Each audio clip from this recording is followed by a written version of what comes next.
1. ទីតាំងភូមិសាស្ត្រប្រាសាទភ្នំទ្របប្រាសាទភ្នំទ្របគឺជាប្រាសាទមួយដែលស្ថិតនៅក្នុងភូមិតាប្រងឃុំទ្របស្រុកបាធាយខេត្តកំពង់ចាមហើយប្រាសាទនេះដែលប្រសិនបើយើងចង់ទៅទស្សនាគឺយើងត្រូវធ្វើដំណើរពីភ្នំពេញតាមរយៈផ្លូវជាតិលេខ 6A ឆ្ពោះទៅផ្សារផ្អៅមានចម្ងាយប្រមាណ65 គីឡូម៉ែត្រហើយនៅពេលយើងធ្វើដំណើរទៅដល់ទីតាំងនៃផ្សារផ្អៅយើងនឹងឃើញច្រកចូលខាងឆ្វេងដៃដែលមានផ្លូវក្រាលទៅសួងនិងមានផ្លូវចាក់បេតុងប្រមាណជាង14 គីឡូម៉ែត្រនោះយើងនឹងទៅដល់ប្រាសាទភ្នំទ្របចំពោះប្រាសាទនេះដែរគឺស្ថិតនៅលើភ្នំដូចនេះការធ្វើដំណើរឡើងទៅលើប្រាសាទនេះគឺយើងអាចធ្វើដំណើរឡើងបានពីរផ្លូវចំពោះផ្លូវទី1គឺយើងអាចធ្វើដំណើរដោយថ្មើរជើងឬដោយយានជំនិះក៏បានហើយនៅពេលដែលយើងទៅដល់ទីនោះយើងនឹងឃើញមានជណ្ដើរបុរាណដែលធ្វើអំពីថ្មបាយក្រៀមថ្មភក់នៅទន្ទឹមនឹងជណ្ដើរថ្មីដែលទើបតែនឹងកសាងបែរមុខទៅទីខាងត្បូងរីឯផ្លូវទី2គឺជាជណ្ដើរដែលជាប់ទៅនឹងជើងភូមិអ្នកស្រុកដោយជណ្ដើរនេះដែលនៅពេលដែលយើងឡើងទៅដល់ទីនោះយើងនឹងឃើញរូបបដិមាព្រះពុទ្ធដ៏ធំមួយដែលធ្វើកាយវិការអភ័យមុទ្រាហើយបែរព្រះភ័ក្ត្រទៅទិសខាងកើត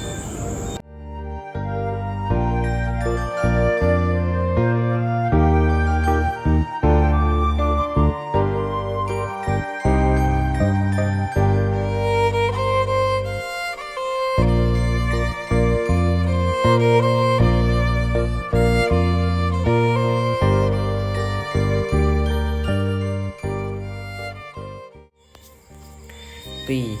ប្រវត្តិប្រាសាទភ្នំទ្របប្រាសាទភ្នំទ្របត្រូវបានកសាងឡើងនៅសតវត្សទី10ដែលស្ថិតនៅក្នុងរាជព្រះបាទរាជេន្ទ្រវរ្ម័នទី2ក្នុងឆ្នាំ944ដល់ឆ្នាំ968នៃគ្រិស្តសករាជស្ថិតនៅក្នុងសម័យអង្គរស្ថានភាពនៃប្រាសាទនេះដែលគឺរងការខូចខាតជាដំណំដោយសារតែកត្តាមនុស្សកត្តាធម្មជាតិនិងភាពចំណាស់នៃអាយុកាលរបស់ប្រាសាទបានធ្វើឲ្យប្រាសាទនេះរងការធ្លាក់បាក់បែកធ្លាក់ចុះសេចរិចរិលទៅតាមផ្នែកខ្លះនៃតួប្រាសាទប៉ុន្តែគួរបញ្ជាក់ផងដែរថានៅឆ្នាំ2017ក្រសួងវប្បធម៌និងវិចិត្រសិល្បៈក៏បានចុះធ្វើការស្រាវជ្រាវនិងជួសជុលឡើងវិញនៅផ្នែកខ្លះនៃតួប៉មប្រាសាទទាំងអស់ឲ្យមានភាពល្អប្រសើរជាងមុន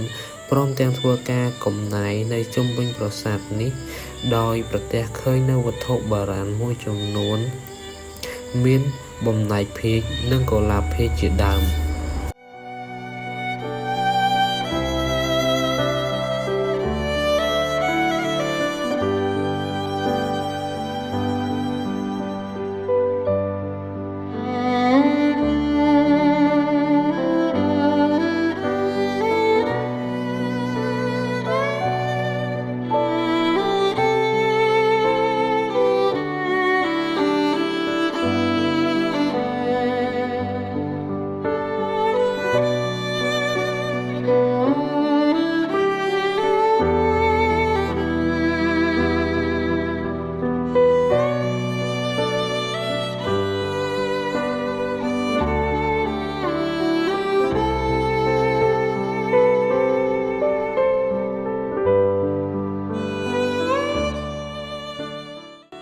ជាក់ផងដែរថា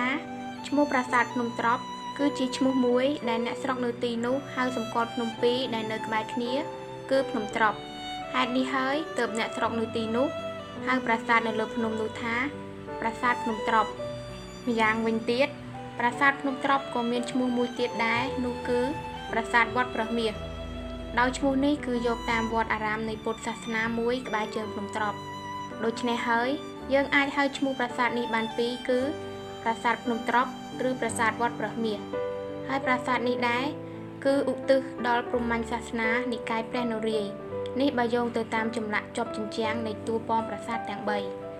3ចម្លាក់នៅតួប៉មខាងជើងដែលជាប់ទៅនឹងជញ្ជាំងនេះគឺជារូបអវតារទី5របស់ព្រះវិស្ណុគឺមនុស្សទឿវាម្នាក់ដែលមានតួនាទីស្រោចស្រង់មនុស្សសត្វឲ្យផុតអំពីការប៉ុនប៉ងរបស់យក្សកំណាចឈ្មោះក្រុងពាលី ដែលមានបំណងចង់គ្រប់គ្រងផែនដីទ្រង់មានដៃ4ដែលដៃនីមួយៗមានកេតនភ័ណ្ឌផ្សេងគ្នាដោយដៃស្ដាំទាំងពីរមានកាន់ដំបងនិងខ្យងសាំងរីឯដៃឆ្វេងទាំងពីរមានកាន់ដំបងមូលនិងកងចាក់ហើយកេតនភ័ណ្ឌទាំង4នេះគឺតំណាងឲ្យទឹកដីភ្លើងនិងខ្យល់ចំពោះកាយវិការឈរនៃរូបនេះគឺត្រៀមនឹងប្រយុទ្ធហើយបើយើងក្រឡេកមើលការតុបតែងលម្អរបស់ចម្លាក់វិញយើងនឹងឃើញនៅលើចង្កេះសំពត់គឺមានរាងដូចផ្លិតហើយមានផ្នត់ជារាងកន្ទុយត្រីធ្លាក់សំយ៉ាបចុះក្រោមដែលស្ថិតនៅក្នុងរចនាបថប្រែរូបចំណែកនៅតួប៉មកណ្ដាលជាចម្លាក់ជាប់នឹងជញ្ជាំងដែលបង្ហាញពីទេពប្រុសមួយអង្គមានព្រះហស្ថ4ឈរនៅកណ្ដាលអមដោយទេពស្រី2អង្គដែលមួយអង្គមានព្រះហស្ថ4រូបទេពទាំង3អង្គនេះឈរនៅក្រោមរងដំបូល3លំអក្បាច់សន្លឹកដែលទ្រដោយសសរ4បើតាមលោកអៃម៉ូនីញ៉េលោកគិតថារូបនៅតួប៉មកណ្ដាលនេះជារូបព្រះនរាយណ៍ដូច្នេះហើយរូបអមសងខាងនោះប្រកាសជាមហេសីរបស់ព្រះអង្គដែលនៅខាងស្ដាំទ្រង់គឺព្រះនាងលក្ស្មីនិងខាងឆ្វេងទ្រង់គឺព្រះនាងភូមិទេវីហើយដើម្បីកំណត់អត្តសញ្ញាណរូបនៅកណ្ដាលបានលុះត្រាតែមានកេតនភ័ណ្ឌដែលកាន់នឹងព្រះហស្ថប៉ុន្តែគួរឲ្យសោកស្ដាយដោយសារកេតនភ័ណ្ឌនៅលើព្រះហស្ថទាំងពីរដែលលើកឡើងលើនោះគឺមិនអាចកំណត់បានដោយសារតែខូចខាតខ្លាំងពេកទោះជាយ៉ាងណាក៏ដោយព្រះហស្ថពីរផ្សេងទៀតដែលមិនមានកាន់កេតនភ័ណ្ឌលាផ្ងាបាតដៃសំយ៉ងចុះក្រោមក្នុងកាយវិការវរមុត្រាសង្គ្រោះសត្វលោកដែលរងទុក្ខទៅនរកចំពោះការតុបតែងកាយក្នុងចម្លាក់ទាំងនេះយើងសង្កេតឃើញថាសម្ពុតរបស់ព្រះវិស្ណុមានរាងដូចផ្លិតនិងមានផ្នត់រាងកន្ទុយត្រី2ធ្លាក់សំយ៉ាបលើគ្នារីឯទេវរូបស្រីទាំងពីរវិញគឺស្លៀកសម្ពុតវែងជាយធំដូចផ្លិតធ្លាក់មកចំហៀងខាងមុខហើយមកកត់នៅលើព្រះកេសរបស់ទេពទាំង3មានរាងជាប្រភេទចតាមកតរីឯនៅតួប៉មខាងត្បូងដែលជារូបចម្លាក់ចុងក្រោយ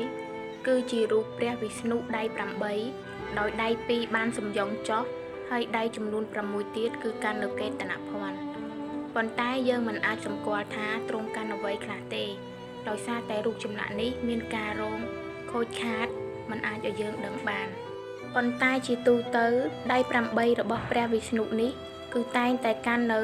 កងចក្រខ្យងសាំងព្រះខ័នផ្កាឈូកដំបងដងធ្នូគម្ពីរវេទនិងឈើច្រត់ហើយនៅអមសងខាងទ្រង់គឺជាមហេសីទាំងពីរដោយនៅខាងស្ដាំគឺជាព្រះនាងលក្ស្មីនិងខាងឆ្វេងគឺព្រះនាងភូមិទេវីចំពោះការតុបតែងលម្អកាយក៏មិនខុសពីចម្លាក់នៅតួប៉មកណ្ដាលផងដែរថែមពីនេះបើយោងតាមសិលាចារឹកភ្នំត្រប់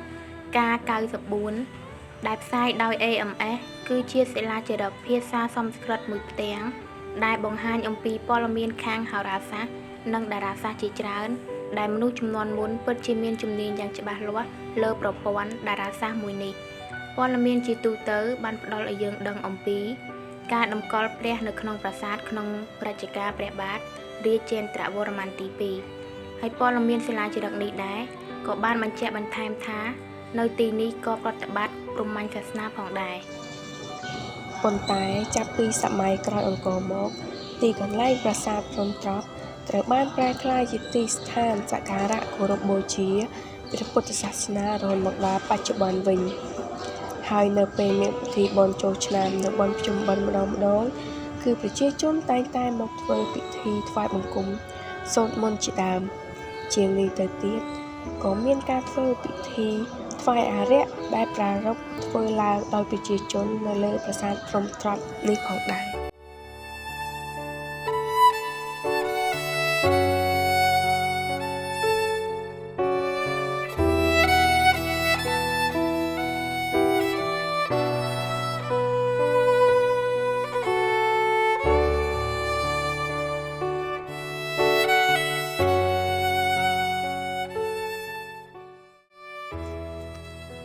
3.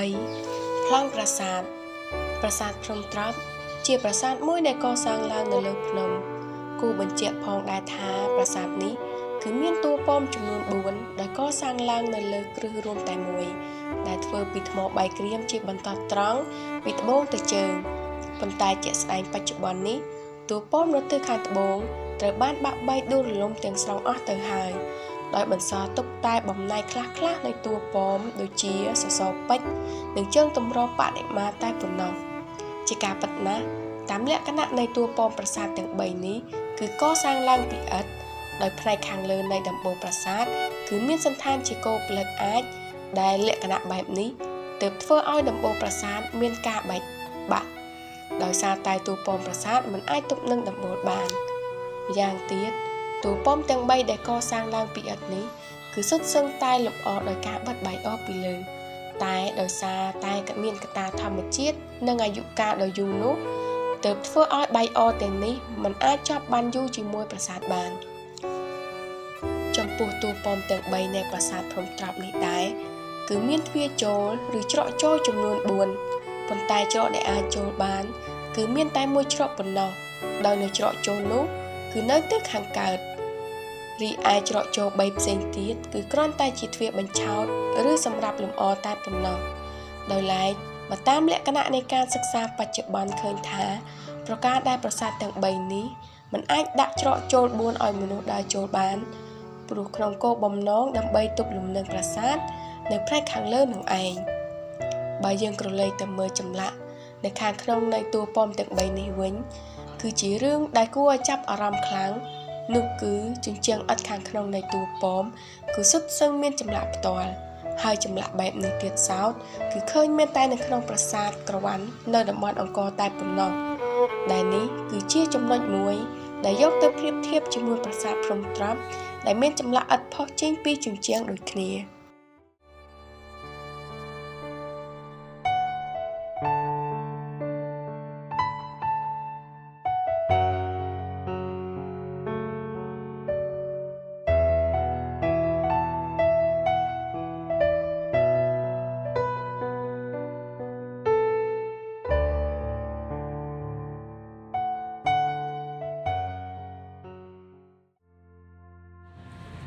4. សិល្បៈ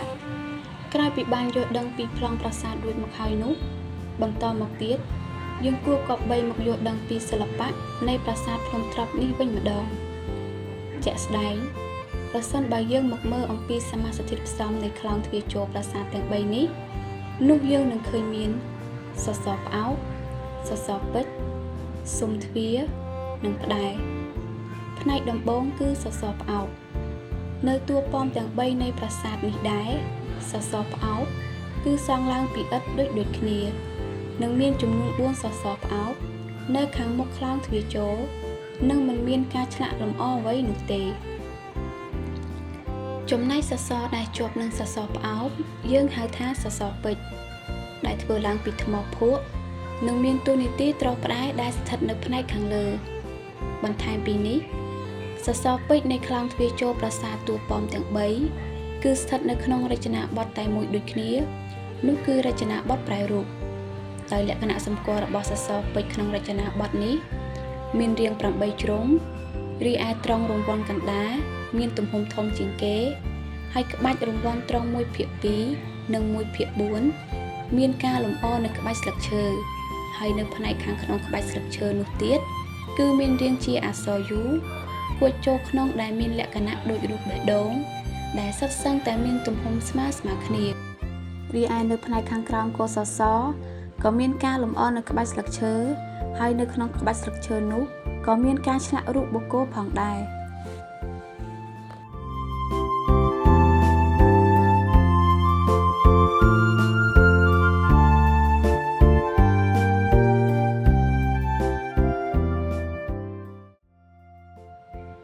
ទន្ទឹមនឹងនេះ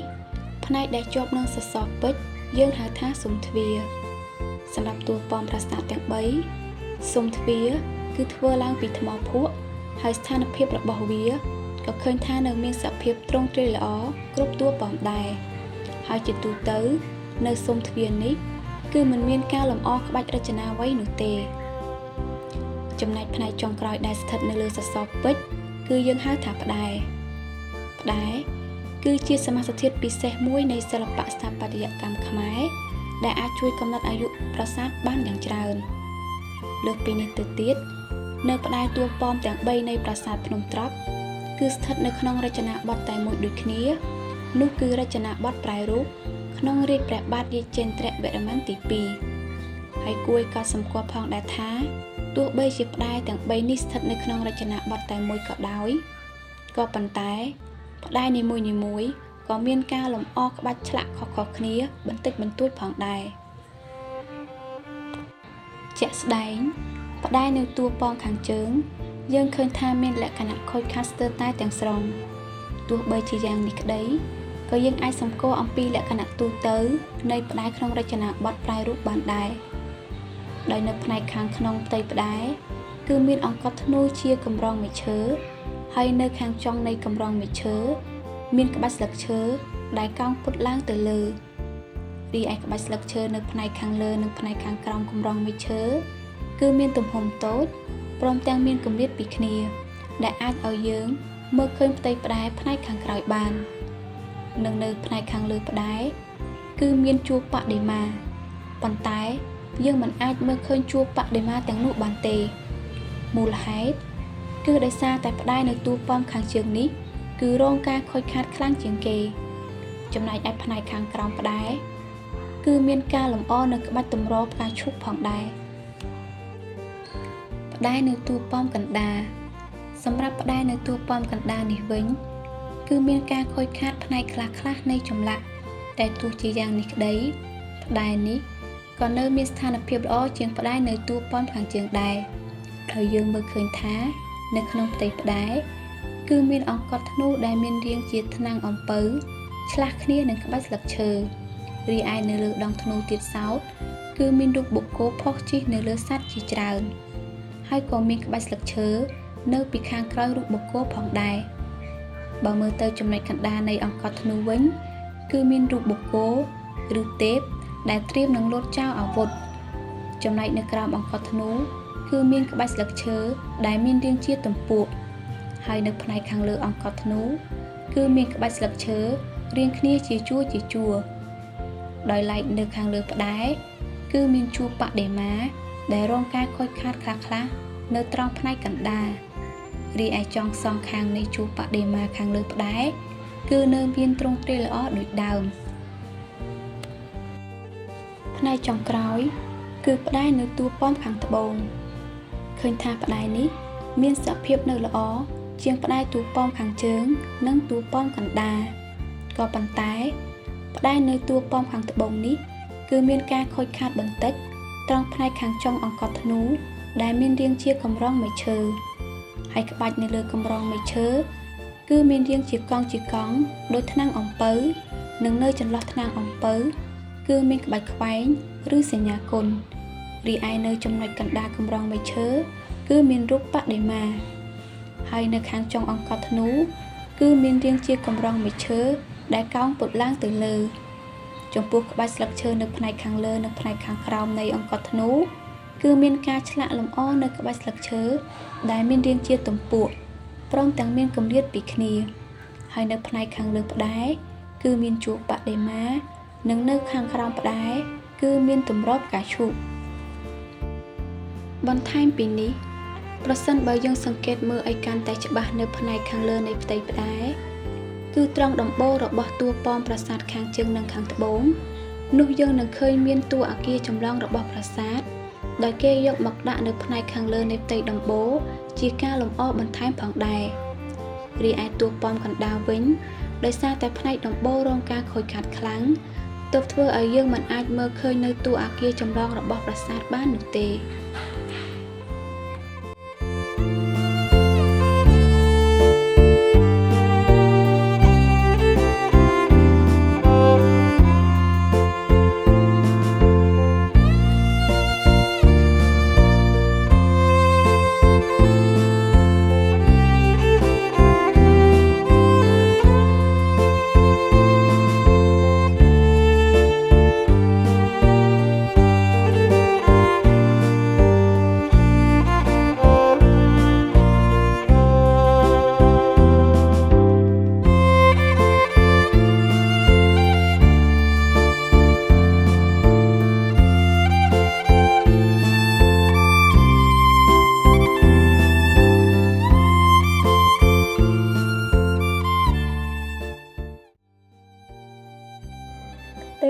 ថា